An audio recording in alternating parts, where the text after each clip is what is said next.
And that final gate at the bottom, that even a cavalryman couldn't come through on a horse, that gate was built in the final years of Byzantium. So this is a magic gate. It's a gate of legends. They say its wooden doors were covered with sheets of gold to give the gate its name. They say that the very last emperor, killed fighting on these walls, is buried beneath these stones, waiting for a call to take the city once again. So it's a gate of legend, but above all, it speaks of imperial Byzantine power.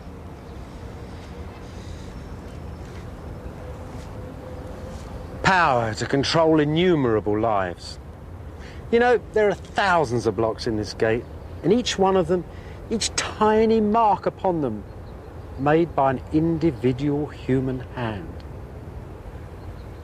Endless lives absorbed in making millions of these blocks. Enough to build the whole city of Constantinople.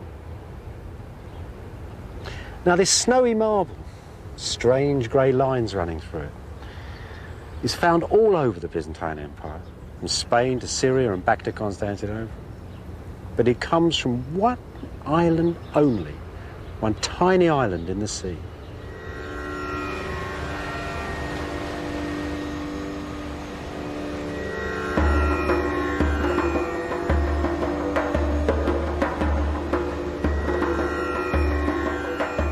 Southwest of Istanbul, 3 days sailing on an ancient slave ship, is the Isle of Marmara. Its very name means stone.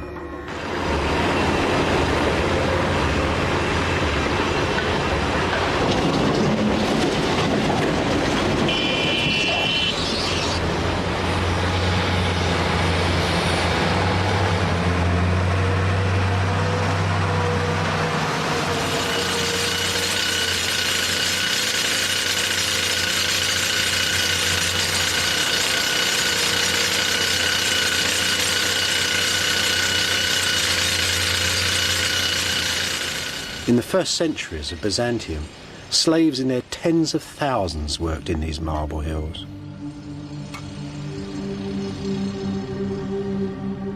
How the Byzantines loved marble. In marble, says a priest, God trapped fields of flowers and mountain forests, and fish and fruit and melting snows.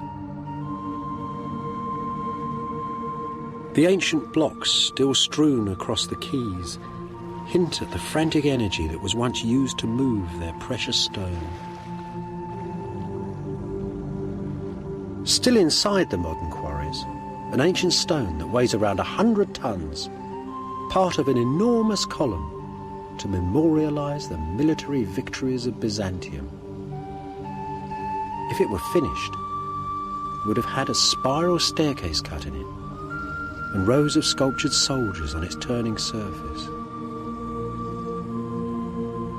It's still here, though. It cracked as it was quarried.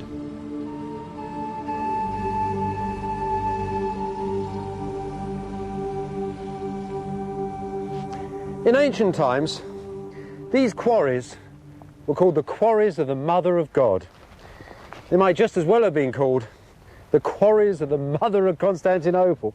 The whole city was made here, and it was prefab city. It wasn't just sent off in blocks, everything was finished. If these had been finished and gone to Constantinople, each one had been lettered, it had its exact place in every one of the ancient buildings of the city. This, for example, is the very tip of a building that would have looked like a Roman temple.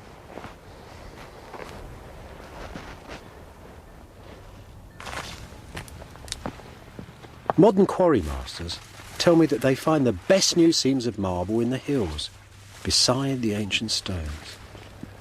This would be a good spot then. A giant lonely column shaft.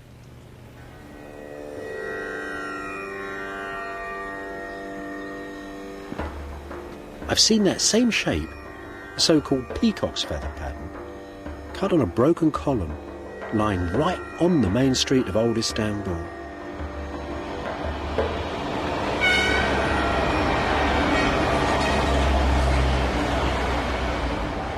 This was once a marble square on a highway at the middle of Constantinople. I don't suppose the Turks of modern Istanbul think much about ancient Byzantine victories.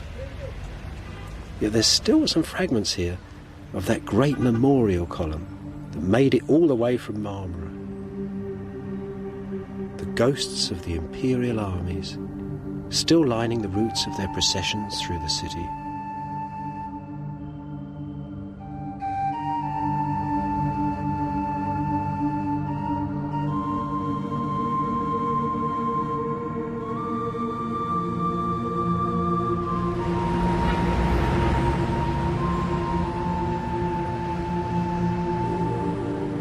Just as all the ancient roads and sea lanes ran through the empire to Constantinople, so did the rivers of the region, channeled into great aqueducts, bringing treasured water to a thirsty city.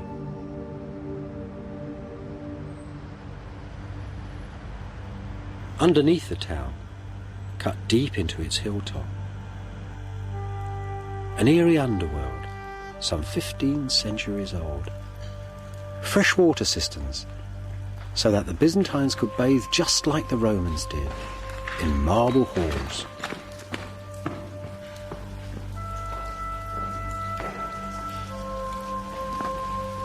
And everything made with the dazzling technology of ancient Rome, father of Byzantium.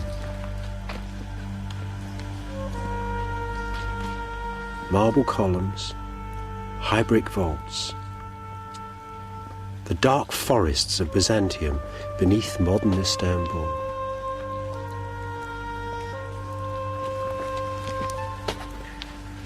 Those Greek letters, hammered into the column with a chisel point, the marks of one of Marmara's quarrymen.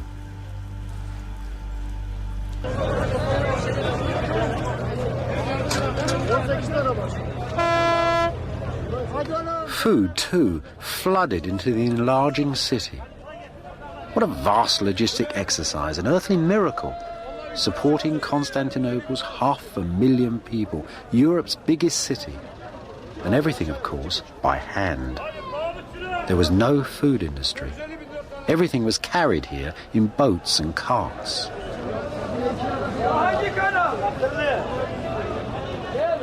The finest fish, the Byzantines believed, were caught beside the emperor's palace, between the rising of the Pleiades and the setting of the blood-red star Arcturus.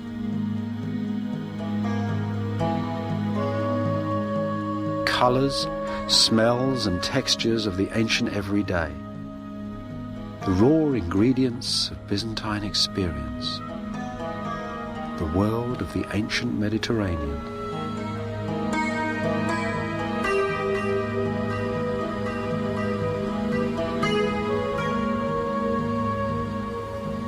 Just like the people of modern Istanbul, the Byzantines loved fresh bread and fresh vegetables. Well, the bread, at least the grain for it, they brought from their province of Egypt. The vegetables they grew themselves, in little plots beside their houses in the city, in fields in a great green swathe that